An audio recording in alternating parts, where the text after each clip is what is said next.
ആ ചുണ്ടിൻ്റെ അറ്റത്ത് ഒരു പുഞ്ചിരി വിരിയുന്നത് ഞാൻ കണ്ടു. ഞാൻ തിരിഞ്ഞു നോക്കാൻ തുടങ്ങിയതും വീണ്ടും എന്നെ തിരിച്ച് ഭിത്തിയോട് ചേർത്ത് നിർത്തി. ആ കണ്ണുകൾ ഇപ്പോൾ എപ്പോഴും കാണുന്ന പോലെ ദേഷ്യമല്ല ഞാൻ കണ്ടത്, പ്രണയം. ഒന്നും പറയാനില്ലേ? തികച്ചും ശാന്തമായിരുന്നു ആ ചോദ്യം. ഞാൻ പറയാൻ വന്നതെല്ലാം നേരത്തെ അറിഞ്ഞല്ലോ. അതേപോലെ ശാന്തതയിൽ നിന്നും ഞാൻ മറുപടി നൽകി. നമുക്കിടയിൽ ഏറ്റവും കൂടുതലുള്ളത് തെറ്റിദ്ധാരണയാണ് എന്ന് നീ തന്നെ ഒരിക്കൽ പറഞ്ഞിട്ടുണ്ട്. അതിന് എൻ്റെ ഭാഗത്ത് തെറ്റുള്ളതുപോലെ നിൻ്റെ ഭാഗത്തും തെറ്റുണ്ട്. ഞാൻ ഒന്നും പറയാതെ എല്ലാം കേട്ടുകൊണ്ട് വന്നു. പ്രണവേട്ടൻ തുടർന്നു. ഞാൻ നേരത്തെ പറഞ്ഞതുപോലെ പറയേണ്ട സമയത്ത് നീ ഒന്നും പറയില്ല. പ്രശ്നങ്ങൾ രൂക്ഷമാകുമ്പോൾ മാത്രമേ നീ മിണ്ടത്തുള്ളൂ. അപ്പോഴും ഞാൻ മൗനം പാലിച്ചു. ഒന്നും പറയാനില്ലേ? വീണ്ടും മുഖമടുപ്പിച്ച് ചോദിച്ചപ്പോൾ വാക്കുകളൊന്നും എൻ്റെ നാവിൽ നിന്ന് വന്നില്ല. ഞാൻ ഇല്ല എന്ന രീതിയിൽ തലയാട്ടി. വീണ്ടും എന്തോ പ്രണവേട്ടൻ പറയാൻ തുടങ്ങിയതും ആരോ ഡോറ് തുറന്നു അകത്ത് വന്നു. ഞാൻ പെട്ടെന്ന് അടുത്തുനിന്ന് മാറാൻ തുടങ്ങിയെങ്കിലും പ്രണവേട്ടൻ്റെ പിടി എന്നിൽ മുറുകി തന്നെ ഇരുന്നു. സർ, ഈ ഫയൽ. അപ്പോഴാണ് അയാളെ ഞങ്ങൾ ശരിക്കും ശ്രദ്ധിച്ചത്. I am sorry sir. ഞാൻ അതുവരെ ശാന്തതയിൽ മാത്രം തെളിഞ്ഞു നിന്ന മുഖം പെട്ടെന്ന് മാറി പഴയതുപോലെയായി. ഡോണ്ട് യു നോട്ട് നോക്ക് എന്ന് പറഞ്ഞു തുടങ്ങി. കടിച്ചാൽ പൊടുന്ന കുറേ ഇംഗ്ലീഷും. മറ്റേയാളുടെ മുഖഭാവം കണ്ടപ്പോൾ തന്നെ മനസ്സിലായി ബ്രിട്ടീഷുകാരുടെ ഭാഷയിൽ നല്ല അന്തസ്സുള്ള തെറിയാണ് വിളിക്കുന്നത് എന്ന്. എല്ലാം കേട്ട് തീർന്നതിന് ശേഷം അയാൾ വീണ്ടും ഏട്ടനോട് ചോദിച്ചു, സർ, ഈ ഫയൽ. Get lost. അത് കേൾക്കേണ്ട താമസം അയാൾ ജീവനും കൊണ്ട് പുറത്തേക്ക് പോയി. അയാൾ പോയതും ഞാനും ഏട്ടനിൽ നിന്നും അല്പം മാറിയിരുന്നു. പേടിയൊന്നുമില്ല, എന്നാലും ഒരു ഭയം. മാറി നിന്നത് പ്രണവേട്ടൻ കണ്ടതുകൊണ്ടാവും വീണ്ടും എന്നെ പിടിച്ച് പഴയതുപോലെ നിർത്തി. ആ മുഖം കണ്ടപ്പോൾ എനിക്ക് ആദ്യം ഓർമ്മ വന്നത് വിക്രമിൻ്റെ അന്യൻ എന്ന സിനിമയായിരുന്നു. കുറച്ചു മുമ്പ് വരെ അന്യനായി, ദേ ഇപ്പോൾ റോമയെപ്പോലെ എൻ്റെ മുമ്പിൽ നിൽക്കുന്നു. എന്തിനാ ഇങ്ങനെ ദേഷ്യം കാണിക്കുന്നേ? പിന്നെ എൻ്റെ ക്യാബിനിൽ ഇടിച്ചു കയറി വരുന്നവരോട് ഞാൻ എങ്ങനെ പെരുമാറണം? ആ ഉത്തരം കേട്ടപ്പോൾ എൻ്റെ മനസ്സ് സഞ്ചരിച്ചത് അന്ന് ആദ്യമായി ഞാൻ പ്രണവേട്ടനെ കണ്ട ദിവസമായിരുന്നു. അനുവാദമില്ലാതെ ആ റൂമിൽ കയറിയതിന് എന്നെ തല്ലിയാണ് പറഞ്ഞു വിട്ടത്. തല്ലിയ കാര്യം ഓർമ്മ വന്നപ്പോൾ അന്ന് ഡൽഹി വെച്ചുണ്ടായ സംഭവം മനസ്സിൽ കടന്നു വന്നു. നീ എന്താ ആലോചിക്കുന്നേ? എന്നെ 2 തവണ തല്ലിയ കാര്യം ആലോചിച്ചതാ. ചിന്തയിൽ മുഴുകി നിന്നതുകൊണ്ടാവും ഒട്ടും ആലോചിക്കാതെ ആ വാക്കുകൾ നാവിൽ നിന്ന് വന്നത്. ഞാൻ പറഞ്ഞത് കേട്ടതും ഒരു നിമിഷം കണ്ണുകൾ എൻ്റെ കണ്ണിൽ തന്നെ പതിഞ്ഞു നിന്നു. പതിയെ ആ നോട്ടം എൻ്റെ കവിളിലോട്ടായി. അത് വാക്കുകൾക്ക് വേണ്ടി തിരയുന്ന പോലെ ഏട്ടൻ ഇടയ്ക്കൊരു നിമിഷത്തെ മൗനത്തിന് ശേഷം സംസാരിച്ചു. പറഞ്ഞു പോയതും ചെയ്തു പോയതും ഒന്നും തിരിച്ചെടുക്കാനാവില്ല എന്നറിയാം. പതിയെ ആ കൈ എൻ്റെ കവിളിൽ തലോടി. എന്നാലും അന്ന് തല്ലിയതിന് പകരമായി എന്ന് പറഞ്ഞ് പ്രണവേട്ടൻ മുഖം അടുപ്പിച്ചു കൊണ്ടുവന്നു. എൻ്റെ ദേഹം മൊത്തത്തിൽ ഒരു ചൂടിലായിരുന്നു അപ്പോൾ എന്നെനിക്ക് തോന്നി. ഞാൻ പതിയെ കണ്ണുകളടച്ചു. ആ ചൂട് നിശ്വാസം എൻ്റെ കവിളിൽ തട്ടാൻ തുടങ്ങിയതും may I come in sir? പുറത്തുനിന്ന് ആരോ അനുവാദം ചോദിച്ചപ്പോൾ ആണ് ഞാൻ പെട്ടെന്ന് കണ്ണുകൾ തുറന്നത്. പ്രണവേട്ടൻ അപ്പോൾ കുറച്ച് നിമിഷം കണ്ണുകളടച്ച് സ്വയം നിയന്ത്രിക്കുന്ന പോലെ എനിക്ക് തോന്നി. എൻ്റെ അടുത്ത് നിന്ന് അല്പം മാറിയതിനു ശേഷം പറഞ്ഞു, യെസ്. നല്ല കടുപ്പിച്ചുള്ള യെസ് ആയിരുന്നു അത്. നേരത്തെ റിസപ്ഷനിൽ കണ്ട പെൺകുട്ടിയായിരുന്നു അത്. വാട്ട്? വീണ്ടും കടുപ്പിച്ച് തന്നെ ചോദിച്ചു. സർ, മീറ്റിംഗ് തുടങ്ങാറായി. ആ കുട്ടി പറഞ്ഞപ്പോൾ ഏട്ടൻ കയ്യിൽ കിടന്ന വാച്ചിൽ നോക്കി. 5 മിനിറ്റ്സ്. മറുപടി കേട്ടി തലയാട്ടി പോകുന്നതിന് മുമ്പ് എനിക്കൊരു പുഞ്ചിരി നൽകി ആ പെൺകുട്ടി പോയി. എന്തുകൊണ്ടോ പ്രണവേട്ടനെ നോക്കാൻ ഞാൻ നല്ല പ്രയാസപ്പെട്ടു. നോക്കിയപ്പോൾ എന്നെ തന്നെ നോക്കി ഏട്ടനും. നീ ഇപ്പോൾ വീട്ടിൽ? ഞാൻ വീട്ടിൽ പോയിക്കോളാം. പ്രണവേട്ടനെ മുഴുമിപ്പിക്കാതെ ഞാൻ തന്നെ പറഞ്ഞു. അപ്പോൾ നെറ്റി ചിളിച്ചുകൊണ്ട് പറഞ്ഞു, നീ ഇപ്പോൾ വീട്ടിൽ പോവണ്ട, വൈകിട്ട് ഒരുമിച്ചിറങ്ങാം. അല്ല, അതുവരെ ഞാൻ എന്ത് ചെയ്യാനാ? കമ്പനി കാണാൻ വന്നതെന്നല്ലേ ആദ്യം പറഞ്ഞത്? പോകുന്നതുവരെ കണ്ടുകൊണ്ടിരുന്നു. ചെറിയ കളിയാക്കലിൻ്റെ സ്വരത്തോടെ ഏട്ടൻ പറഞ്ഞു പുറത്തേക്ക് പോയി. അപ്പോഴും മനസ്സിലൊരു നാണം തുടികൊട്ടുകൊണ്ടിരുന്നു. കുറച്ചു നേരം ഞാൻ അവിടെ തന്നെ ഇരുന്നു. പിന്നെ പതുക്കെ ക്യാബിനിൽ നിന്നും ഇറങ്ങി അവിടെ നടന്നു. കുറച്ച് കഴിഞ്ഞപ്പോൾ ആരോ തോളിൽ പിടിച്ചു. പ്രണവേട്ടനാവുമെന്ന് കരുതി തിരിഞ്ഞു നോക്കിയെങ്കിലും ഏട്ടനല്ലായിരുന്നു. ആ മുഖം കണ്ടതും അയാളുടെ കൈ ഞാൻ തട്ടിമാറ്റി. എത്ര ദിവസമായി കണ്ടിട്ട്? മുമ്പ് വീട്ടിൽ ജോലിക്കാരിയായി നിന്ന സമയത്ത് എൻ്റെ കയ്യിൽ കയറി പിടിച്ചതിന് അന്ന് ഞാൻ തല്ലിയ വൃത്തികെട്ടവനായിരുന്നു, പ്രണവേട്ടൻ്റെ കൂട്ടുകാരൻ. അപ്പോഴാണ് എൻ്റെ കഴുത്തിൽ കിടക്കുന്ന താലി അയാൾ കണ്ടത്. ഓ, അപ്പോൾ കല്യാണമൊക്കെ കഴിഞ്ഞല്ലേ? ആരാണ് മോളെ ആ ഭാഗ്യവാൻ? എന്നെ മൊത്തത്തിൽ കണ്ണൊട്ടിച്ച് അയാൾ ചോദിച്ചപ്പോൾ ഞാൻ അവിടെ നിന്നും പോകാൻ തുടങ്ങി. എന്ത് പോക്കാണ്! അന്ന് ആദ്യമായി നിന്നെ കണ്ടപ്പോഴുള്ള ഒരു തുടിപ്പ് ഇപ്പോഴും ഉണ്ട്. അപ്പോൾ അന്ന് ഞാൻ തന്ന അടിയുടെ ചൂടും ഇപ്പോഴും കാണുമല്ലോ. ഇത്തവണ ഞാൻ മറുപടി പറഞ്ഞു. അത് അയാൾക്കൊട്ടും ഇഷ്ടപ്പെട്ടില്ല. അല്ല, നീ എന്താ ഇവിടെ? നിന്റെ കെട്ടിയവൻ ഇവിടെയാണോ ജോലി? പ്രണവേട്ടന് ഞാനുമായുള്ള വിവാഹം പെട്ടെന്നായതുകൊണ്ട് തന്നെ അയാൾക്കൊന്നും അറിയില്ല എന്ന് തോന്നി. നിന്റെ ഭർത്താവ് ഇവിടെയാണെങ്കിൽ ഞാൻ ആവശ്യമെങ്കിൽ ഒരു പ്രൊമോഷൻ്റെ കാര്യം ആലോചിക്കാം. നീ ഒന്ന് സഹകരിക്കുകയാണെങ്കിൽ. അതിൻ്റെ ആവശ്യമില്ല. നിന്നെക്കാളും മറ്റാരെക്കാളും ഈ കമ്പനിയുടെ മേലെ ഇരിക്കുന്നതാണ് എൻ്റെ ഭർത്താവ്. അത്രയും അഭിമാനത്തോടെ തന്നെ അയാളോട് പറഞ്ഞ് ഞാൻ നടന്നു നീങ്ങിയപ്പോൾ അയാൾക്ക് മനസ്സിലായി ആരാണ് എൻ്റെ ഭർത്താവ് എന്ന്. ഞാൻ നേരെ പോയത് പ്രണവേട്ടൻ്റെ ക്യാബിനിലായിരുന്നു. കുറച്ച് കഴിഞ്ഞ് മീറ്റിംഗ് തീർന്ന് എല്ലാവരും വരുന്നത് കണ്ടു. പക്ഷേ പ്രണവേട്ടൻ മാത്രം വന്നില്ല. ചിലപ്പോൾ വല്ല അത്യാവശ്യവും കാണും. അങ്ങനെ ഓരോന്ന് ആലോചിച്ചുകൊണ്ട് അവിടെ ഇരുന്നപ്പോഴാണ് വീണ്ടും റിസപ്ഷനിൽ കണ്ട ആ പെൺകുട്ടി ഓടി ക്യാബിനിലേക്ക് വന്നത്. മാഡം, ശ്വാസമെടുക്കാൻ അവൾ പാടുപെടുകയായിരുന്നു. എന്താ അത്? അവിടെ പ്രണവ് സാർ. അത്രയും മാത്രം കേട്ടതേ ഉള്ളൂ. ഞാൻ പെട്ടെന്ന് താഴെ ചെന്നു. എല്ലാവരും കൂട്ടം കൂടി നിൽപ്പുണ്ട്. ഞാൻ വന്നത് കണ്ട് എല്ലാവരും വഴിമാറി തന്നു. നോക്കിയപ്പോൾ പ്രണവേട്ടൻ നേരത്തെ കണ്ട ആ വൃത്തികെട്ടവനെ ഇട്ട് തല്ലുകയായിരുന്നു. പ്രണവേട്ടൻ്റെ സ്വഭാവം അറിയാവുന്നത് കൊണ്ട് തന്നെ ആരും തടയാനോ പിടിച്ചു മാറ്റാനോ മുതിർന്നില്ല. പ്രണവ് സാറിനോട് എന്തോ രഹസ്യം പറയുന്നത് മാത്രം ഞാൻ കണ്ടു. പിന്നെ എന്താ ഇവിടെ നടന്നത്? കൂടി നിന്ന് ഒരാൾ എന്നോട് ചോദിച്ചു. ഉള്ളിൽ ഭയം തോന്നിയെങ്കിലും അതുള്ളിൽ തന്നെ ഒതുക്കി ഞാൻ അവരുടെ അടുത്തേക്ക് ചെന്നു. പ്രണവേട്ട വേണ്ട. അതൊന്നും കേൾക്കാതെ ഏട്ടൻ അയാളെ തല്ലുകയായിരുന്നു. ഞാൻ അവിടെ കൂടി നിന്നവരുടെ കൂടെ സഹായിക്കാൻ ആംഗ്യം കാണിച്ചു. ഞാൻ പറഞ്ഞതുകൊണ്ടാവാം അവരും സാറിനെ പിടിച്ചു മാറ്റി. അതിൻ്റെയൊക്കെ ഇടയിൽ ആരുടെയൊക്കെ ഇടികൊണ്ട് എൻ്റെ ചുണ്ടും ചെറുതായി മുറിഞ്ഞു. അയാൾ നിലത്ത് കിടക്കുന്നു. എന്നാലും ബോധമുണ്ട്. കുറച്ചുപേർ ചേർന്ന് അയാളെ പിടിച്ച് എണീപ്പിച്ചു. അപ്പോൾ പ്രണവേട്ടനൊന്ന് അടങ്ങി. അവിടെ കൂടി നിന്ന ഒരാളുടെ അടുത്തായി പറഞ്ഞു, ലെക്ചർ അടിച്ചു കൊടുത്തേക്ക്. എത്ര മാസത്തെ സസ്പെൻഷനിലെ ലെക്ചറാണ് സാർ? സസ്പെൻഷനല്ല, ഡിസ്മിസലാണ്. ഒരു ഓർഡറായിരുന്നു. പ്രണവ്, ഞാൻ ഇടികൊണ്ട് പരവശനായി അയാൾ എന്തോ പറയാൻ തുടങ്ങിയതും മിണ്ടിപ്പോയരുത്. എത്രയാ കോമ്പൻസേഷൻ എന്ന് പറഞ്ഞ് എഴുതി വാങ്ങിച്ചുകൊണ്ട് പോയിക്കോണം. മേലാൽ കണ്ടുപോരുത് എൻ്റെ മുമ്പിലും ഈ കമ്പനിയിലും. അത്രയും പറഞ്ഞ് ഏട്ടൻ ക്യാബിനിലേക്ക് പോയി. പതിയെ അവിടെ കൂടി നിന്നവരെല്ലാം പോകാൻ തുടങ്ങി. ഞാൻ അകത്തേക്ക് ചെന്നപ്പോൾ ചെയറിൽ ഫോൺ നോക്കിയിരിക്കുകയായിരുന്നു പ്രണവേട്ടൻ.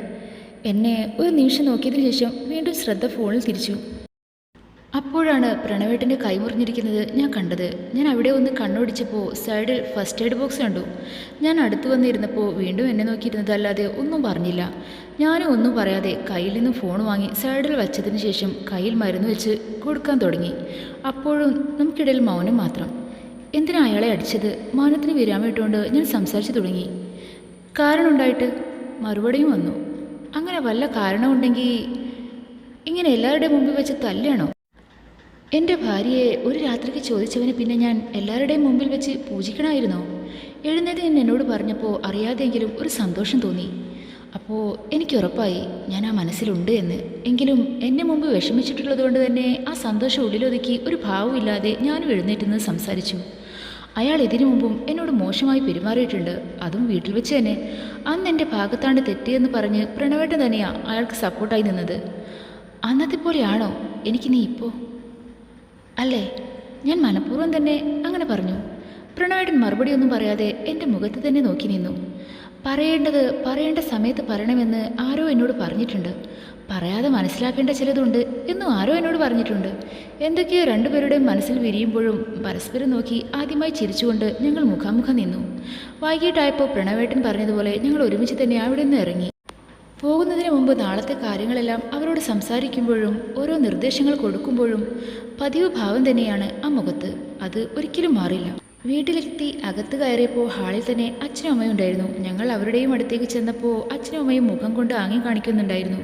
അവർക്കെന്തോ ഞങ്ങളോട് പറയാനുണ്ടെന്ന് തോന്നി. എന്താ അച്ഛാ? പ്രണവേട്ടൻ ചോദിച്ചു. അത് അമ്മ പറയും. ആരും പറയണ്ട, ഞാൻ പറയും. ഋഷിയായിരുന്നു പറഞ്ഞത്. നീ ഇന്ന് കോളേജിൽ പോയില്ലേ? ഓ, കാണാൻ പറ്റില്ല. പിന്നെ പോയില്ലേ?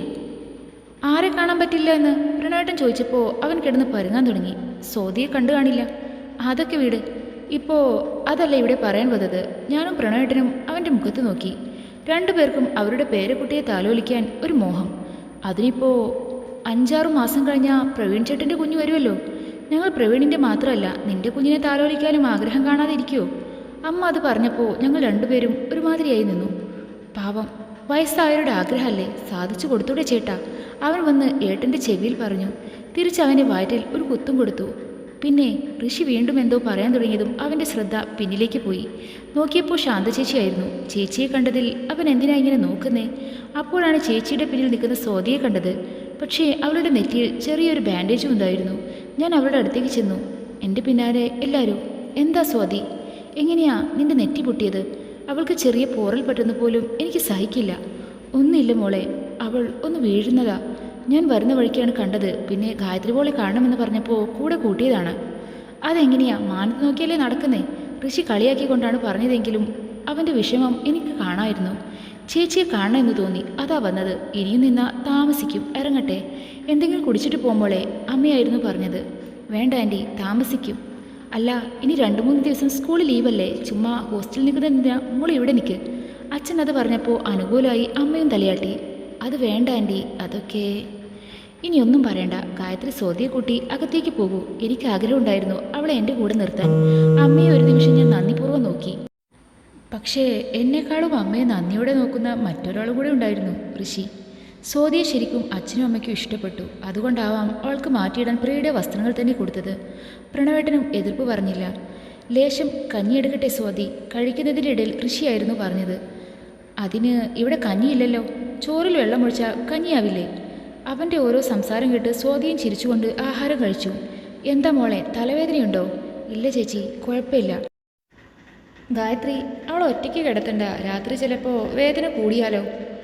ഞാൻ കൂടെ കിടക്കാം. അമ്മയോട് പറഞ്ഞ് ഞാൻ സ്വാതിയുടെ കൂടെ പോകുന്നതിന് മുമ്പ് ഒരാളെ ഇടങ്ങണ്ണിട്ട് നോക്കി. എന്തൊക്കെയോ ഭാവങ്ങൾ ആ കണ്ണിലുണ്ടായിരുന്നു. ചേച്ചി, ശരിക്കും ഇതൊക്കെയാണല്ലേ കുടുംബം? അവൾ എന്നെ കെട്ടിപ്പിടിച്ച് കിടന്നപ്പോൾ ചോദിച്ചതിന് ഒന്ന് പുഞ്ചിരിക്കാൻ മാത്രമേ എനിക്ക് കഴിഞ്ഞുള്ളൂ. ഞാൻ ജീവിതത്തിൽ ചെയ്ത ഏറ്റവും വലിയ പുണ്യം എന്നെ ഞാൻ പോലും അറിയാതെ മനസ്സിലാക്കാൻ കഴിയുന്ന ഈ കുടുംബത്തിൽ വരാൻ കഴിഞ്ഞതാണ്. അടുത്ത ദിവസം ഞാൻ സ്വാതിയുടെ കൂടെ തന്നെയായിരുന്നു. എന്തോ തിരക്കുള്ളത് കൊണ്ട് തന്നെ ഏട്ടൻ നേരത്തെ കമ്പനിയിൽ പോയി. അന്നിടയ്ക്ക് എന്തോ ഒരു ഫോൺ കോൾ വന്നതിന് ശേഷം അച്ഛൻ നല്ല ഗൗരവത്തിലായിരുന്നു. രാത്രിയായപ്പോൾ പ്രണവേട്ടൻ വന്നതും അച്ഛൻ ഏട്ടനെ വിളിച്ചു. പ്രണവ്. എപ്പോഴത്തെയും പോലെ ശാന്തമായിരുന്നില്ല വിളി. ഏട്ടൻ എന്ത് എന്ന അർത്ഥത്തിൽ അച്ഛനെ നോക്കി. നീ ഇന്നലെ കമ്പനിയിൽ എന്തിനാ ഒരാളെ അടിച്ചത്? ഏട്ടനോടാണ് ആ ചോദ്യം ചോദിച്ചതെങ്കിലും എൻ്റെ മനസ്സായിരുന്നു തുടിച്ചത്. അനാവശ്യം ചെയ്തു, അടിച്ചു. അങ്ങനെ എന്തെങ്കിലും അനാവശ്യം അയാൾ ചെയ്തിട്ടുണ്ടെങ്കിൽ കമ്പനിയിൽ പുറത്താക്കുക മാത്രമാണ് വേണ്ടത്, അല്ലാതെ എടുത്തേക്ക് തല്ലുകയല്ല വേണ്ടത്. ഞാൻ ചെയ്തത് തെറ്റായി എന്ന് എനിക്ക് തോന്നുന്നില്ല. അച്ഛൻ പറഞ്ഞത് തന്നെയാ ശരി. നിന്നെ കമ്പനി സ്റ്റാഫുകളുടെ മുമ്പിൽ നീ മറ്റൊരാളെ തല്ലുമ്പോൾ നീ തന്നെയല്ലേ അവരുടെ മുമ്പിൽ മോശമാവുന്നത്. എൻ്റെ ജോലിക്കാരുടെ സ്വഭാവ സർട്ടിഫിക്കറ്റൊന്നും എനിക്ക് വേണ്ട. അച്ഛനോടും അമ്മയോടും നല്ല ദേഷ്യത്തിൽ തന്നെ ഏട്ടൻ സംസാരിച്ചു. പ്രണവ്, മതി, നീ റൂമിൽ ചെല്ല്. പ്രവീണേട്ടൻ പറഞ്ഞപ്പോൾ പിന്നെ കൂടുതലൊന്നും പറയാതെ ഏട്ടൻ മുകളിലേക്ക് പോയി. കുറച്ച് കഴിഞ്ഞപ്പോൾ ഞാനും മുറിയിലേക്ക് പോയി. കുളിച്ചിട്ട് ഏട്ടൻ വന്നു. എന്തിനാ ചുമ്മാ അച്ഛനോടും അമ്മയോടും ദേഷ്യപ്പെടുന്നേ? സ്വന്തം എന്ന് തോന്നുന്നവരോട് അല്പം ദേഷ്യമൊക്കെ കാണിക്കും ആരായാലും.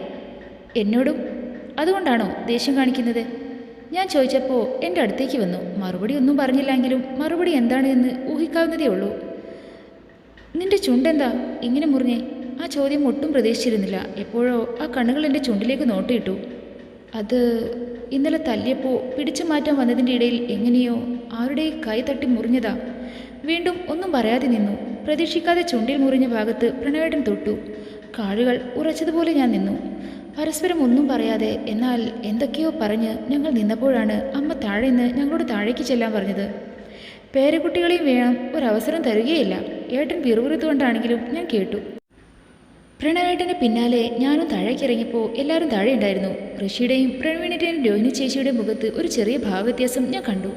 അപ്പോഴാണ് അമ്മ ഞങ്ങളെ വിളിച്ചതിൻ്റെ കാരണം വ്യക്തമായത്. എല്ലാവരെയും കൂടാതെ വേറെ ഒരു പെണ്ണും കൂടെ അവിടെ ഉണ്ടായിരുന്നു. കാഴ്ചയിൽ തന്നെ നല്ല മോഡേൺ പെൺകുട്ടി. പ്രണവേട്ട, ഞാനല്ല വിളിച്ചത്, ആ പെൺകുട്ടിയായിരുന്നു.